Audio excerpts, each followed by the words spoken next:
Exam हो, net का exam हो, IAS RS का एग्जाम हो, कितने सारे अभ्यर्थी तैयारियां कर रहे हैं, कोचिंग्स भी खूब कर रहे हैं। तो क्या वो सभी सिलेक्ट होते हैं? वो नहीं होते हैं। सिलेक्ट उनमें से वही बच्चे होते हैं जिनको पता है कि मुझे युद्ध क्षेत्र में जाना है, तो युद्ध क्षेत्र में जाने से पहले मुझे किन हथियारों की, अस्त्रों शस्त्रों की आवश्यकता पड़ेगी और उनका मुझे कैसे प्रयोग करना है और इस समय का मैक्सिमम प्रयोग कैसे करना है। ये तकनीक जिस बच्चे ने सीख ली, वो बच्चा योद्धा बन के जीत जाता है, युद्ध रण क्षेत्र से जिंदा होके लौटता है। बाकी युद्ध क्षेत्र में शहीद हो जाते हैं और फिर रोते हैं अपनी असफलताओं का।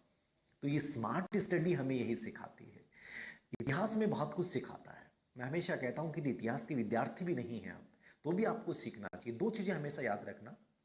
पहली, कभी आपने देखा है कि जो माउंट एवरेस्ट पे जाते हैं या एवरेस्ट के ऊपर जो चढ़ाई करते हैं पर्वत के ऊपर, उनसे कभी आप उनके इंटरव्यू सुनिएगा, बहुत सुंदर बात वो बोलेंगे कि वो क्या लेके जाते हैं। वो वही लेके जाते हैं जो उनके लिए आवश्यक है, बाकी वो अनावश्यक चीजें नहीं लेके जाते हैं। ठीक है, हम कहीं घूमने जा रहे हैं और खूब सारी चीजों का कलेक्शन कर लिया, वो आपके लिए कितना पीड़ादायी सफर हो जाएगा आप सोच नहीं सकते। एवरेस्ट पे वही चीजें लेके जाई जाती हैं जो उनके लिए आवश्यक है थी। उनके अलावा हर चीज को उन्होंने छोड़ दिया, इसलिए वो आराम से, सुविधा के साथ और सुकून के साथ वहां पहुंच जाते हैं। और जो बहुत सारा बोझ लेके चले जाते हैं, वो बीच में ही लुढ़क के मर जाते हैं।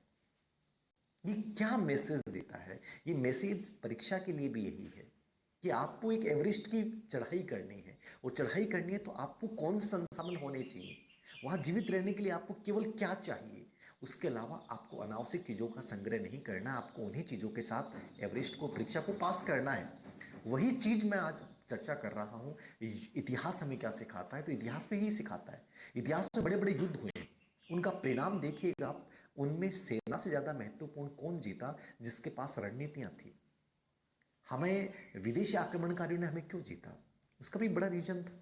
उनकी रणनीतियां बहुत शानदार थी। हमारे पास सेना बहुत अच्छी थी, योद्धा भी बहुत गजब के थे, लेकिन वो जीत गए। सिकंदर हर युद्ध में क्यों जीता? उसे पता था, उसकी रणनीति, उसकी जो गति, और उसको पता था कि भारतीय परिस्थितियों में क्या कारगर रहेगा। ये चीजें उसने बताई। राजा पौरस बहुत वीर योद्धा था, लेकिन पौरस भी हार गया। क्योंकि पौरस क्यों हारा? क्योंकि बारिश के मौसम में हाथी और उसके सामने घोड़े। किस परिस्थिति में किन चीजों का प्रयोग करना है? राणा सांगा क्यों हारा? बाबर क्यों जीता? हुमायूं क्यों हारा? शेरशाह सूरी क्यों जीता? आप देखिए, इन युद्धों को जब देखेंगे आपको लगेगा कि सबसे महत्वपूर्ण ये चीज थी कि उन्होंने किस परिस्थिति में कैसे संसाधनों का प्रयोग करना है, ये सामने वाला जानता था और वो जीत जाता है। स्मार्ट स्टडी आपको यही बताती है कि किन परिस्थितियों में और कैसे, किन संसाधनों का आपको अधिकतम प्रयोग करना है। बस यही स्मार्ट स्टडी है, बाकी कुछ भी नहीं है। बहुत सारे वीडियोज आपको मिल जाएंगे। मैं बहुत सिंपल और व्यवहारिक भाषा में बात करना चाहूंगा स्मार्ट स्टडी के ऊपर। क्या स्मार्ट स्टडी है और कैसे यदि आप करते हैं तो आप इसमें सेलेक्ट हो जाते हैं। बहुत टू द पॉइंट मैंने जो बहुत सारा निष्कर्ष निकाला है, जो मैंने खुद अप्लाई किया है, वही चीजें मैं आपको बता रहा हूं। देखिए, पहली चीज, स्मार्ट स्टडी क्या कहती है? Selected matter. मैटर आपको सिलेक्ट करना है। कोई भी कंपटीशन की आप तैयारी कर रहे हो, आपको पता होना चाहिए कि उसको आयोजित करने वाली संस्था कौन है, उसका पूर्व इतिहास क्या रहा है, उसका एग्जाम पैटर्न क्या रहा है, उसको आप फॉलो करते हुए। सब सिंपल बात, किसको फॉलो कर रहे हैं? अधिकतर तो भीड़ है, मैंने कहा ना कि अधिकतर तो मैं देख रहा था कि एक वीडियो था तुक्के मारने वाला, उसके ऊपर 2.5 करोड़ बच्चों ने देख लिया। मतलब भीड़ तो वही है जो आज भी तुक्का मारने में विश्वास रखती है। आज भी जो अनावश्यक वीडियो है उनके ऊपर इतने व्यूज आते हैं, तो उनसे अनुमान लगा लीजिए स्मार्ट स्टडी अपनाने वाले बहुत कम योद्धा हैं और वही सफल होते हैं। बाकी तो भीड़ है। जो युद्ध क्षेत्र में जाके मरेंगे वो जनता है, वो चलेगी अपने अकॉर्डिंग। आज भी ग्रुप्स में आप देखते हैं पीडीएफ, किसी को पीडीएफ चाहिए, नंबर शेयर करें, खूब सारे नंबर, सब मेरे भी भेज दो, मेरे भी भेज दो, मेरे भी भेज दो। नोट्स चाहिए, मेरे भी भेज दो, मेरे भी भेज दो। अरे कलेक्ट करते जाओ, बंटता क्या है साहब? एक अच्छा योद्धा कि मुझे सिर्फ ये अस्त्र शस्त्र चाहिए, इनकी धार जो है बड़ी पैनी है और इन हथियारों से मैं युद्ध को जीत जाऊंगा। बाकी उससे मार्केट में क्या हो रहा है, कौन से नए हथियार आ रहे हैं, क्या नहीं आ रहे हैं, उससे कोई मतलब नहीं है। वो सीमित उन संसाधनों को बार बार रिपीट करके और युद्ध क्षेत्र में जीत जाता है। और आप में से अधिकतर इन्हें पीडीएफ के चक्कर में अपनी जिंदगी का बेशकीमती समय बर्बाद करके और आने वाले युद्ध क्षेत्र में शहीद होने के लिए तैयार हो जाते हो। जिम्मेदार हम लोग होते हैं।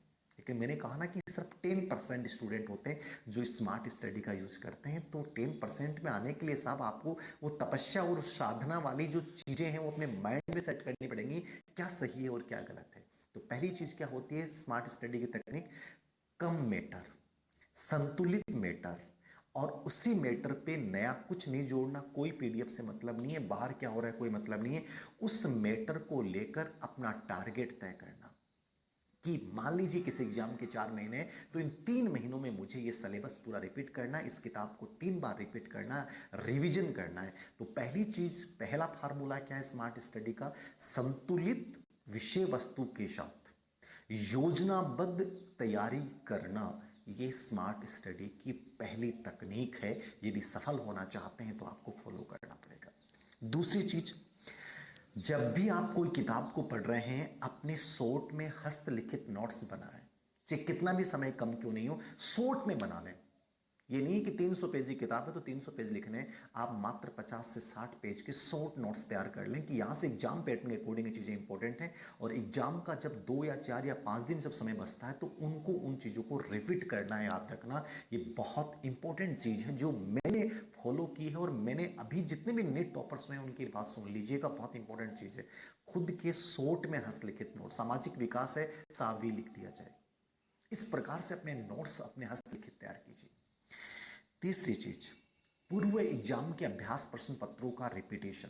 स्मार्ट स्टडी ये कहती है कि आप मॉक टेस्ट पेपर भी दें एग्जाम से पहले, जब तैयारी पूरी हो गई। लेकिन तैयारी जब तक पूरी नहीं हुई तो हर टॉपिक वाइज आप अभ्यास प्रश्न पत्र और पूर्व एग्जाम्स के क्वेश्चंस पेपर को सोल्व आउट करें, जिनसे आपको टॉपिक के साथ ये समझ बनेगी कि कैसे प्रश्न आते हैं और क्या आते हैं। ये बहुत महत्वपूर्ण चीज है। तो अभ्यास प्रश्न पत्रों का अभ्यास करना, पूर्व एग्जाम्स के क्वेश्चन पेपर का अभ्यास करना, ये तीसरी स्मार्ट स्टडी के अंतर्गत शामिल है। चौथा, जिंदगी में कभी भी विषय वस्तु को लें, किताब को लें, टुकड़ों में विभाजित करके पढ़ें। कि जैसे आज का टाइम टेबल बना लिया, शेड्यूल के अकॉर्डिंग स्टडी बहुत महत्वपूर्ण है। कि आज मुझे बाल विकास पढ़ना है तो बाल विकास में मुझे ग्रोथ एंड डेवलपमेंट पढ़ना है, शैशवावस्था, बाल्यावस्था और किशोर अवस्था पढ़नी है। टुकड़ों में विभाजित करके टारगेट तय करें।